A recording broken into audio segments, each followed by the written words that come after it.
किती जरी लावल तू आभाळाला हात, चिंता तुझी मुक्कामाला त्याच्या काळजात.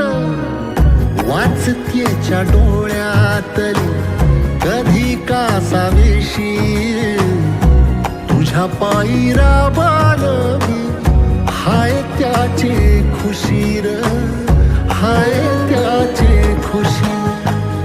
घडीभर तू थांब जरा, ऐक त्याची धापर, लई अवघड हाय ग